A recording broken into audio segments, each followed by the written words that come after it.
stop the roll.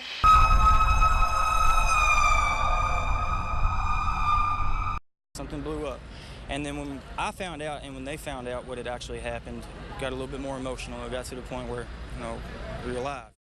Here's what we know and how this is affecting travelers. RDU officials say the Air Traffic Control Center is handling a limited amount of arrivals and departures on the west side of the airport. The accident happened at the east side of the airport at Terminal A. Now, previously, this was, again, affecting flights, cancellations, delays. This is scary. Do you think I would have stayed down here during a hurricane? Guys, this is the first time we are getting a view like this. Take a look at that house across the street. See that burgundy Acura? That was actually inside a garage. That garage gone. The bonus from above it also gone. Now back here at this house, yes, I'm actually standing in a house on the second floor. Take a look at the second floor.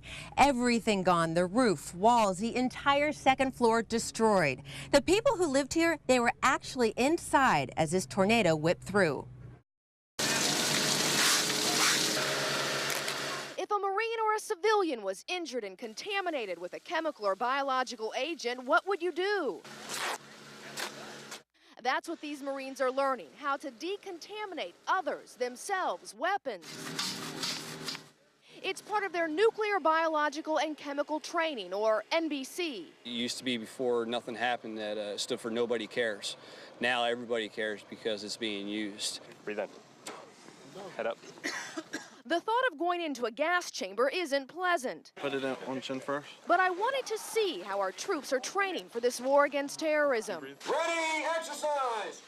We did jumping jacks, push-ups, tested our weapons for chemicals, and tasted it ourselves. Now close it. Get it out. Flush it out. Next, it was on to the obstacle course, where we hurdled, sloshed, and crawled.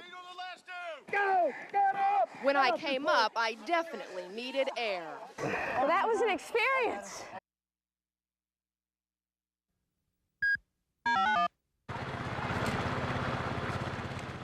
This is what rescue crews were waiting for. Just after 9 o'clock this morning, searchers found 7-year-old Megan Shoemate and her half-brother, 4-year-old Zach Kulkuski. Megan was wrapped in a deputy's jacket, and emergency workers removed her cold, wet shoes and socks to try to get her blood circulating again. I knew we were going to find him. I just knew it.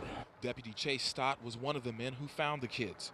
His search team spotted the children and their dog next to this pond. This was after one of the members climbed a deer stand and heard voices. I just knew they were there. We got quiet, we stood still, heard them, and started running, called their names again, and stopped. I knew they were there. Came through a clearing and there they stood. I was happy to see them awake. They're blessed. God blessed them. A command post had been set up since 7 o'clock last night. The kids had last been seen by their grandmother playing in their backyard. Despite getting lost on one of the coldest nights of the year, doctors expect a quick recovery for Megan and Zach. The kids are in stable condition, and it is looking like upon the primary care physician's approval that they will be able to go home today. Law enforcement is a good way to make a living. Sometimes it's hard on you, but sometimes it's good on you. And today's one of those days. It's a good day to be a police officer. A happy side note to this story, 4-year-old Zach turns 5 on Sunday, and this is perhaps the best birthday present he's received in his young life. Reporting from Lewisburg, Keith Garvin, ABC 11 Eyewitness News.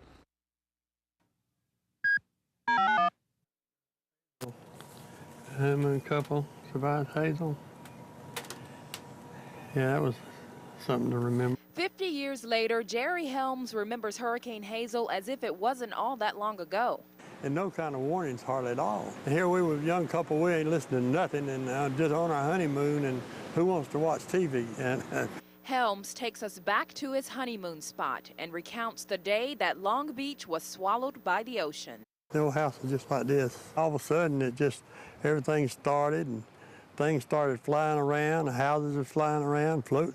We didn't really know what to do, so the water was getting higher and higher. Well, I got this mattress and stuck it up in that window over there, and she jumped on the mattress, and I jumped in the water beside her and held on. And, whew, boy, we were gone. They floated on that mattress and got stuck in a treetop. We stayed there till it was over. Helms estimates it all lasted about 7.5 hours. We were two lucky people.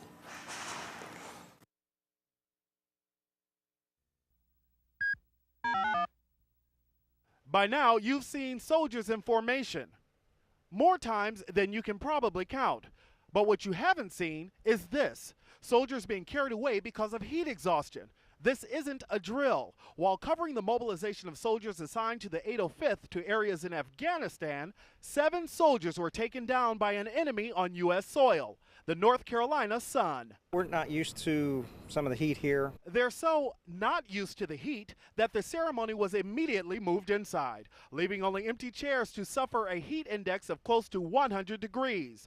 Water coolers were immediately rushed inside also, and bottles of water were handed out.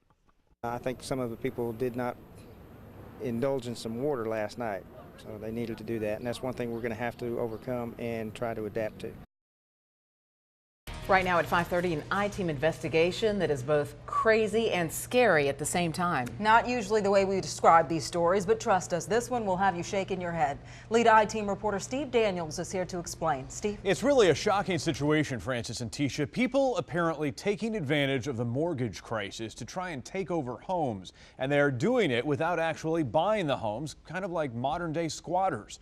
I-team troubleshooter Diane Wilson is live in Wakefield tonight with her exclusive investigation. Diane? Steve, take a look at the house behind me. Beautiful, right? You know, it should be with a tax value of more than $1 million. But imagine the owner surprised to find out that someone else had the deed transferred to their name, then tried to move into it without ever even buying it. From McMansions to mega mansions, beautiful estate homes in North Raleigh, Wake Forest, and Apex, all empty and on the market, and all targets of what some are calling the latest real estate scam. This is absolutely ridiculous, and I have never really seen or heard anything like this. Wajo is fired up, and he has every right to be. His home is caught up in this mess. A custom-built home in a gated community valued at $3.3 million, 11,000 square feet with an elevator. Who wouldn't want to live here? Well, Mr. Joe's realtor, Mike Moriarty, says he's shown the short sale home many times. But after a recent showing, something strange happened. The people who just looked at the home suddenly say they now own it. They're claiming to have already gained ownership to the home without going through the process of what most people would do, is actually buying it. These people have actually gone down to the Register of Deeds office and filed a general warranty deed on this home in a certain trust, and then taken that ownership and granted it to themselves as individuals. You heard right. Moriarty knew it was suspicious, so he did some digging and found out the 3 people had the deed transferred to them. And then they filed a $1.2 million lien on the home. These people have done no service. We're not giving it away for these jokers to come in and trying to wrestle this away from us. And Mr. Joe's not alone in this. A group of individuals set up 3 different trusts and got a hold of the deeds to 6 other Wake County homes. Nice homes, bank-owned foreclosures. These are homes that have tax values of pretty much over $1 million, except for one. Joe still owns his home, so he had to deal with it himself. But he says when he took his case to authorities, he got no help. We are very, very frustrated because even though when we speak with these people, presumably people in authority, they can really do things, they're telling us, hey, look, you cannot let these things go on like this. These people have to be prosecuted or, taken off the street or whatnot. Yet they're pointing finger at each other, saying, Attorney General's office is saying, well, we'll talk to DA's office. Now I'm going to DA's office, and they're saying, hey, it's AG matter. I mean, I am completely outraged over this and the fact that authorities are not willing to step in. So he and his realtor took matters into their own hands with Wake County. In conversations with the Register of Deeds office, they say they're not a policing authority. They know that, that these people likely don't have a legal right to these homes, yet they have to file these deeds anyway. That's right. These people formed private trusts, made themselves the trustees, filled out a deed, got it notarized, and the register recorded the deed. They're able to, as well as anybody's able to go down there and record a deed on any property that they want. Besides getting the deeds, they also filed $1.2 million liens on all 6 homes. Fed up with the red tape and runaround, Moriarty contacted me, and we started doing some digging into the 3 trusts: Once International Land Trust, Natural International, and New Vision International. All traced back to a P.O. box at this Raleigh UPS store and several homes across the county. I left word that I needed to talk to these guys and eventually got a meeting with Sean Pendergraft. He's tied to at least 2 of the trusts, and he didn't apologize for what he's doing. It's not a scam. Everything we're doing is lawful. He says the trusts are private and focused on acquiring properties, but he wouldn't say what entitles them to these deeds. The Express Trust is a private organization, and I'm unable to disclose any more information about the trust because I'm just a trustee within the trust. Instead, he told me to research common law. This basically says if your name appears on a valid deed, you are the exclusive owner. But the question is, are these deeds valid? Pendergraft insists he and the other trustees aren't scammers, just opportunists. People are millionaires all day long for working the system. You know, all of them have found a lawful way of working in the system. Right. And that's what the trust is. And when we asked him if he knew anything about the people who actually squatted in one of the $1 million homes until the banks booted them out and rekeyed the locks, he just smiled. And remember, 6 of the 7 properties are foreclosed homes, meaning they're bank owned. So if the banks have the titles, but Sean's trusts have the deeds, what do they plan on doing with these properties? Unable to disclose that information. And Mr. Joe's home, the only one that isn't bank owned? There was a problem with that, and we are rectifying that. We're in the process of rectifying that situation. Pendergraft says they're going to withdraw their interest in that property. But the other 6, worth around $5.6 million? As of right now, we just sitting back and relaxing. And for those of you who think this is all outrageous, Pendergraft says relax. You can take advantage of this opportunity, too. It's there for everybody, not just us. As for Mr. Joe, he's relieved to hear Pendergraft say they're withdrawing interest in his home. But he's baffled they're able to do it in the first place. This is really outrageous. And the fact that if this is legal, what am I doing wrong? I mean, why am I working so hard? Something many of us are wondering, including myself. But, you know, our legal expert says not so fast. He says the deeds they have are basically hogwash and do not entitle them to any of these properties. He adds what these people are doing is potentially illegal, and what they may be doing is just trying to scare people into believing that they do have ownership of the property when in fact it will not show up on the title search at all. He adds that worst case scenario, what they could be doing is try to be living in these homes for free, which we saw at this house, or even worse, rent them out to unsuspecting renters. Steve? Diane, Mr. Joe said he has been in touch with the authorities. What did the authorities tell you when you got in touch with them? You know, we contacted the Attorney General's office and they say they are in fact investigating based on Mr. Joe's complaint. He also contacted Wake County Sheriff's and told them about how these guys were trying to move into his home that he still owns. And he said the sheriff told him if they do try and move in, he will arrest them for trespassing. So really right now, time will tell what authorities will do, if anything, or what these guys are going to plan on doing with these properties. Yeah, the ball is in the court of the authorities now that you've exposed this. Thanks, Diane Wilson, live in Wakefield tonight.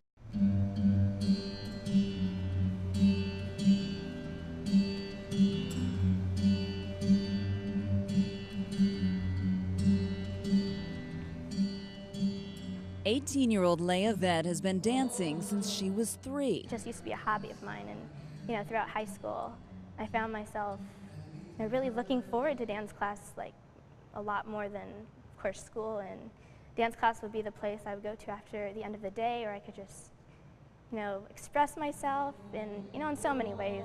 The last 2 years, Leah says dance became her passion. She practiced 3 hours a day and performed extensively with the company at Carolina Dance Center in Raleigh, winning awards and turning heads wherever she went. She's just very mesmerizing to look at, and I get feedback from a lot of people how good she is.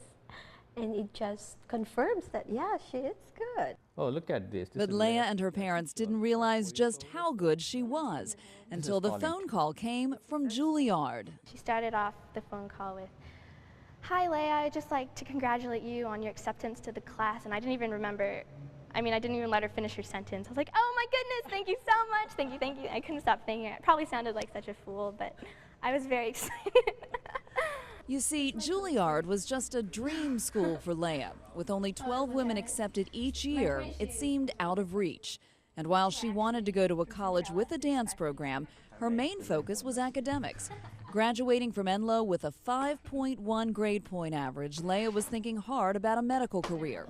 Now, that's on hold. She turned down top-notch schools like Duke and NYU to pursue her dream. This was supposed to be a hobby, a kind of activity after school, and now it has taken a shape of its own, and getting away from the main life, which is going to regular college and getting a regular degree, and this is going to be very, very different. It is. Yeah, but it's exciting.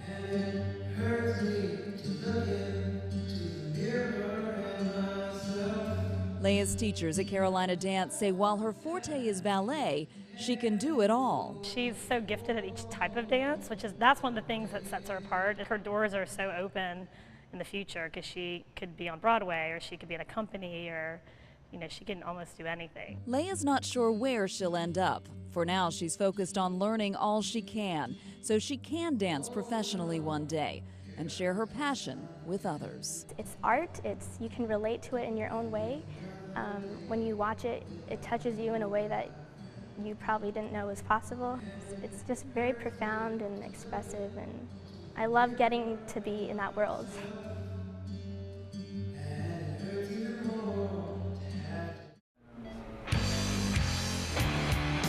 Behind the masks of these surgeons is what's behind this music.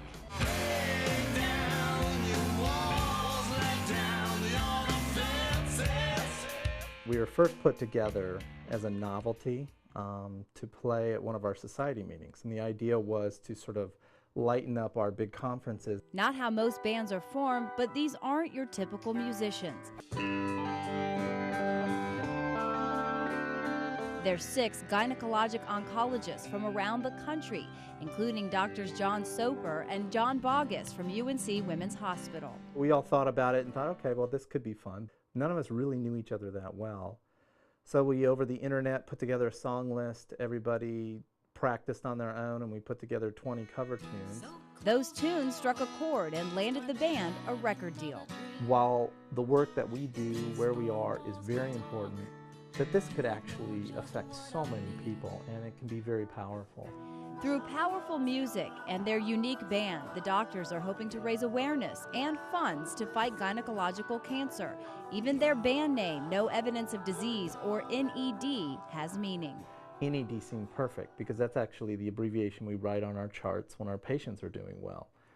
So no evidence of disease just means that somebody's been through treatment and there's no signs or anything of cancer. That's a big deal to the docs, since gynecological cancer affects about 80,000 women in the U.S. every year. GYN cancer, which is specifically cancers of the reproductive tract, like ovarian cancer, uterine cancer, cervical cancer, they really are not talked about. People don't understand them. So these MDs are trying to change that with a little music. The theme of every single song is absolutely hope and positivity. The first song on the CD, She Sings to Me, is a very personal song to me. And it's a song about my sister, who I lost when she was 39 years old. I still believe I can hear her sing. Right now, these doctors are preparing to promote their music and awareness. But there's no voice, or very little voice, for GYN cancers. Until now, which is why these doctors are our Persons of the Week.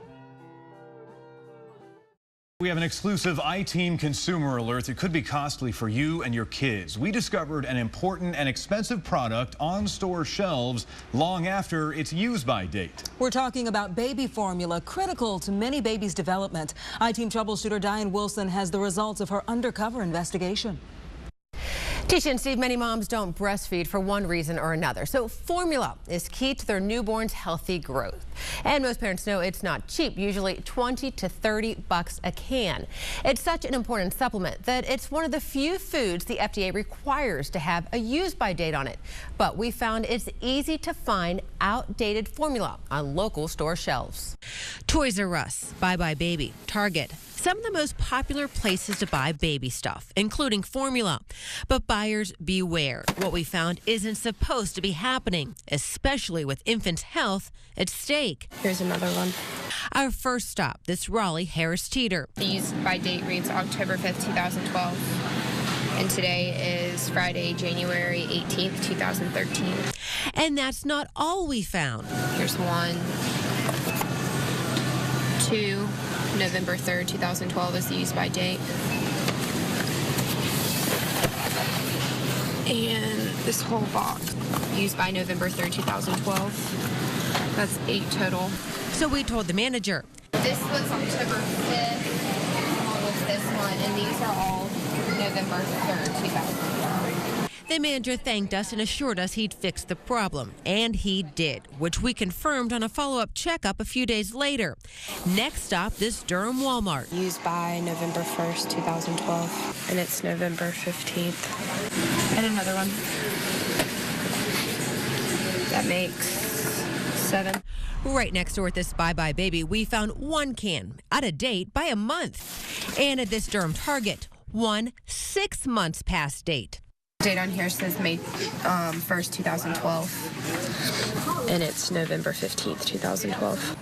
Our last stop, this Toys R Us, Babies R Us in Cary. It is Friday, January 11th. This formula's use by date is October 1st, 2012. So is this one. This one's the same.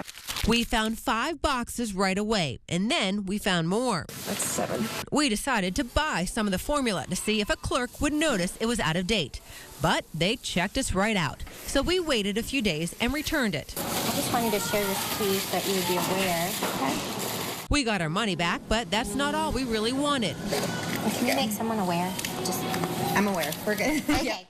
But is the formula good? The manufacturer can't guarantee that it's got all the protein, fats, carbohydrates, vitamin, mineral content. They can't guarantee that.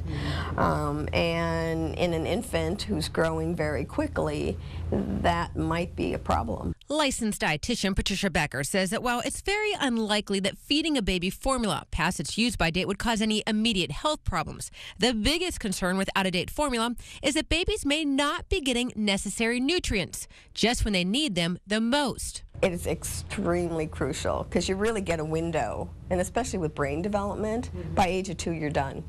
The window's closed. Becker says she advises parents to check those use-by dates and chuck any formula that's outdated or discounted. People should dispose of it. Because it's kind of a fragile population, and that's why it's mandated. Good tip. And what about our tip to Toys R Us that they had outdated formula on their shelves? We went back days later, and here's what we found. They didn't come back and check any of these in-for-growth formulas with the use by date of October 1st, 2012. That's why you have to look closely like state inspectors do. And if they do find outdated formula, they make the stores throw it away on the spot. If it happens repeatedly, it could lead to fines. The FDA says it's one of the few foods that should never be sold or used after its use-by date. And in California, they just made it illegal to sell outdated formula. Now, as for the stores we checked on, they all thanked us for bringing this to their attention, said they'd fix it, and a couple even said they'd be retraining employees in the wake of our investigation. Steve and Tisha? Keeping you connected with today's breaking news. ABC 11 Eyewitness News at 5:30 starts right now. First at 5:30 tonight, an I-Team exclusive, an undercover investigation into the pricing practices at several local outlets of a major retailer. I-Team troubleshooter Diane Wilson here now to show us if those sales save us as much money as we think they do. You know, that holiday shopping season, it's right around the corner, and retailers, they're all competing for your business. Big sales will be one way to get your attention, but are the prices at one major retailer as good as they seem?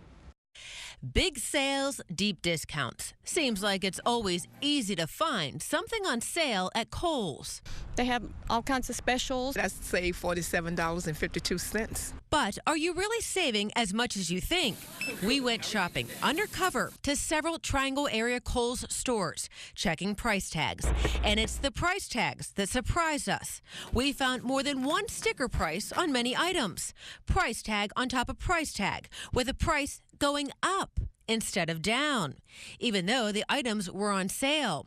The markups we found as little as $2, but as high as $50. Take a look. In bedding, this comforter set on sale for 50% off the sticker price of $139.99. But underneath that sticker, when peeled back, the price tag is lower at $119.99, a $20 increase in price. This clock's listed 55% off at $99.99, but underneath that sticker, a price tag $10 cheaper at $89.99. Another price increase with this photo album that's 55% off. The price tag on top, $29.99. Peel that back and we find $21.99, an $8 difference. On these athletic pants, the top price says $30. Peel that back and it's $2 cheaper at $28. We also found price hikes on items not on sale, like this KitchenAid mixer. The sticker price says $549.99, but peel back that sticker and you see a price $50 cheaper. And then, right in the middle of our months-long investigation, Kohl's started changing the majority of their price tags to electronic pricing. Still, we found discrepancies, like this coffee maker. The paper price tag says $129.99, but the new electronic price tag right below it says it costs $10 more at $139.99. So what would happen if we asked for the lower price during checkout? We tried it with this bedding set. Remember, the top sticker said $139.99, but the sticker beneath that, $20 cheaper at $119.99. We noticed underneath this sticker here, it's got a different price. Right, that's why they put that one over top of that, because it was probably a price change. But it's lower. This one's $119. That's lower than this one? Yeah, that's $139. Right, it was probably a markup, so they put it over the old UPC. When we asked why the markup, the manager said, like cotton goes up, and so all our new product, the same one, like we might have had this one, it's the last one left. We get shipped new ones. The vendor actually, says the new retail is $139 because cotton prices went up 70% in the last, 6 months. So it's more expensive for us to make. And it's just like anything else that goes up in price, like car 1 year to the next year. So will I be able to get to 50% off the old price? She's going to take care of it. They did take care of us. We got 50% off the lowest sticker, which we only knew about since we peeled back the top sticker.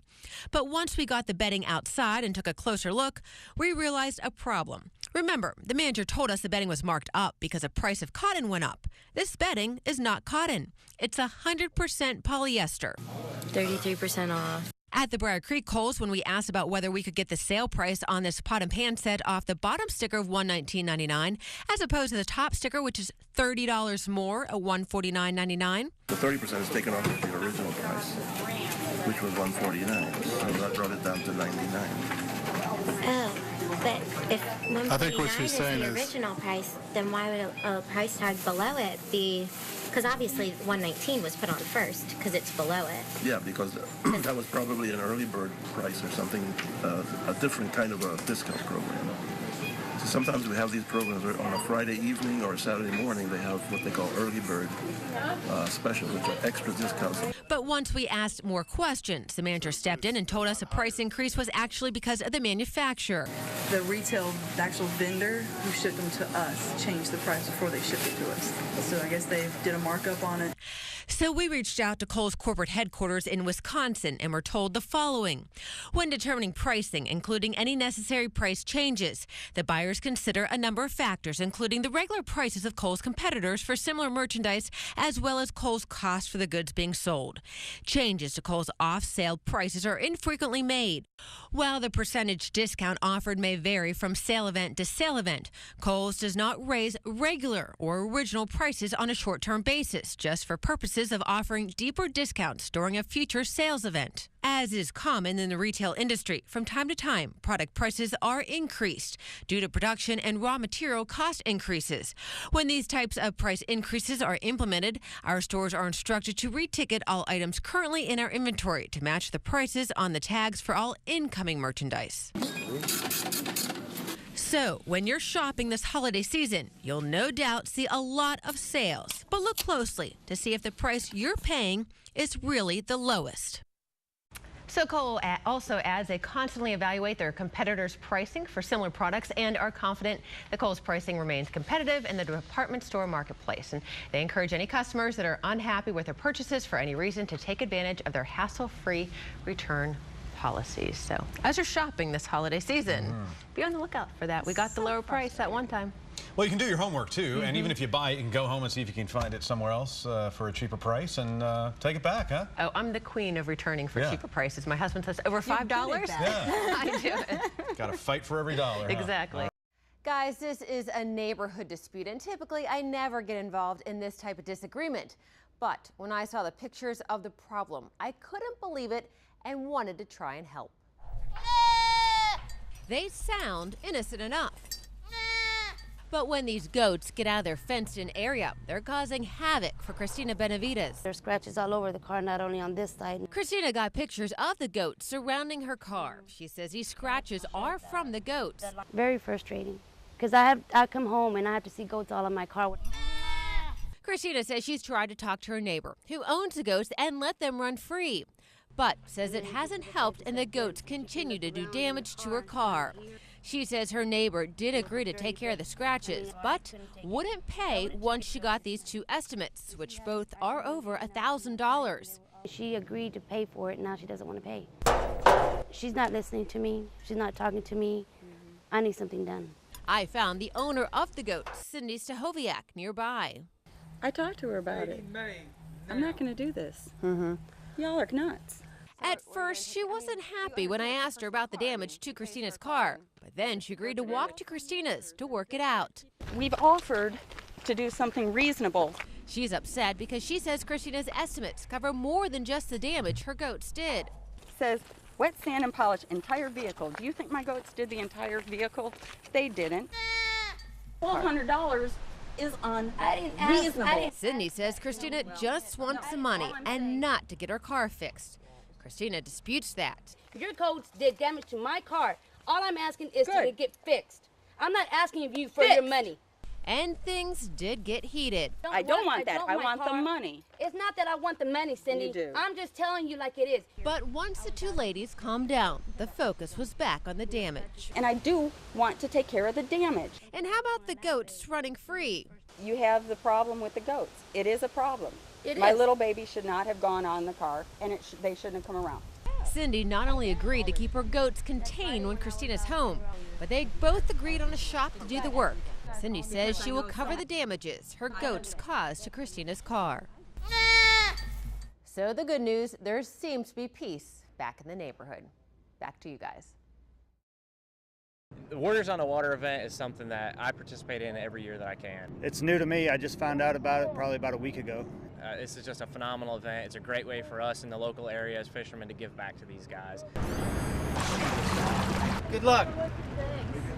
Well, I'm a combat controller. We get attached to teams that live in remote places. You know, we wouldn't be able to do what we do if it wasn't for these guys.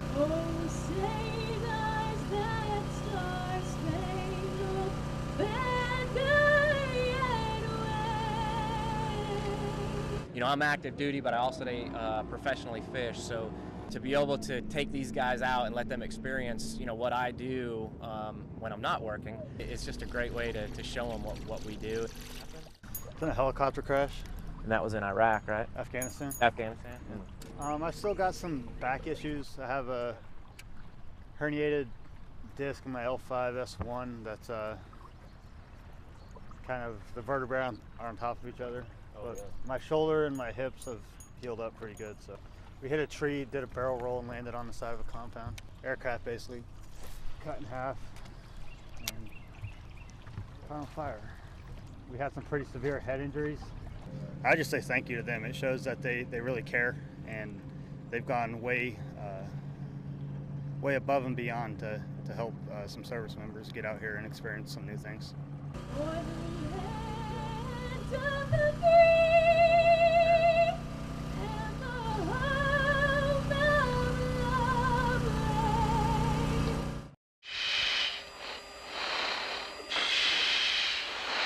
Stop the roll. Look on top of the canopy. Look at the smoke trail. See how it pigtailed on us?